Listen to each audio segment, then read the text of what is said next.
தற்போதைய அண்மை செய்தி.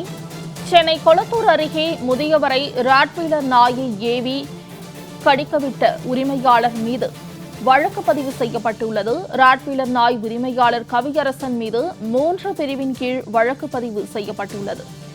வழக்கு பதிவு செய்யப்பட்ட நிலையில் நாய் உரிமையாளர் தலைமறைவாகியுள்ளார். அண்மை செய்தியாக பார்த்து வருகிறோம். குழந்தைகளை அச்சுறுத்துவது, முதியவரை தாக்க நாயை ஏவிய உரிமையாளர் தலைமறைவாகியுள்ளார். காவல்துறையினர் தேடுதல் வேட்டையில் ஈடுபட்டுள்ளனர். இதுகுறித்த கூடுதல் விவரங்களை செய்தியாளர் பார்த்திபன் வழங்க கேட்கலாம். பார்த்திபன், இது குறித்த விவரங்களை பதிவு செய்யலாம். நிச்சயமாக மோனிஷா, சென்னை கொளத்தூர் புத்தகரம் பகுதியில இந்த ராட்வீலர் நாய் வயதான தம்பதியினரை கடித்த சம்பவம் பெரும் ஒரு பரபரப்பை ஏற்படுத்தியிருக்கிறது. அந்த சம்பவத்துல தற்பொழுது போலீசார் ஏற்கனவே 3 பிரிவின் கீழ் வழக்கு பதிவு செய்து அவரை விசாரணைக்காக அழைத்திருக்கிறார்கள். ஆனால் எந்த விசாரணைக்கு ஒத்துழைக்காத கவியரசன் வீட்டுக்கு போலீசார் சென்றிருக்கிறார்கள். அப்பொழுது வீடு பூட்டி இருப்பதையும் அங்கு இருந்தவர்கள் கேட்டபொழுது மதியமே அவர்கள் அங்கிருந்து வீட்டிலிருந்து புறப்பட்டு விட்டார்கள், எங்கே சென்றார்கள் என்று தெரியவில்லை என்று அக்கம் பக்கத்தினர் தெரிவித்திருக்கிறார்கள்.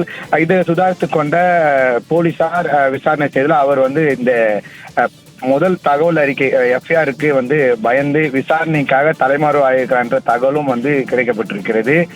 இதனால் தற்போது போலீசார் விசாரணை செய்வதற்காக அவரை தேடி வருகிறார்கள் என கூறப்படுகிறக்கூடிய இந்த நிலையில பாதிக்கப்பட்டவர்கள் வைக்கக்கூடிய கோரிக்கையே, அந்த வயதான தம்பதியினர் வைக்கக்கூடிய கோரிக்கையே அவர் மீது உரிய நடவடிக்கை எடுக்க வேண்டும். ஏனென்றால் 1 நாள் 2 நாட்கள் அல்ல, 1 மாதமாக தொடர்ந்து மாலை நேரங்களில் இது போல சாலையில் இருக்கக்கூடிய குழந்தைகளையும் முதியோர்களையும் கடிக்கும் விதமாக நாய்களை விட்டு ஏவி இந்த ராட்வீலர் நாய் அவர்களுடைய ஷோல்டர் பகுதி வரைக்கும் மேலே ஏறி கடிப்பதற்கு முயற்சி செய்திருக்கிறது.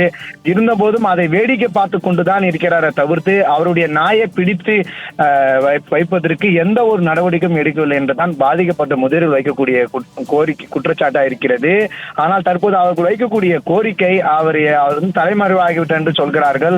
ஆனால் இதற்கு எங்களுக்கு எந்த ஒரு நம்பிக்கையும் இல்லை. ஏனென்றால் வழக்கு பதிவு செய்யாத போலீசார் தற்போது அவர் மீது வழக்கு பதிவு செய்திருக்கிறார்கள். ஆனால் ஒருவேளை போலீசார் துணையுடன் தான் அவர் தப்பித்து இருக்கலாம் என பாதிக்கப்பட்டவர்கள் ஒரு குற்றச்சாட்டை முன்வைக்கிறார்கள்.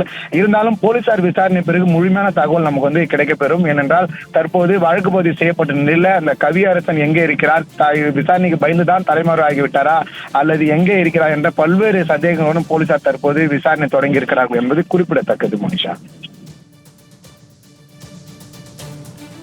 பார்த்திபன், தகவல்களுக்கு நன்றி.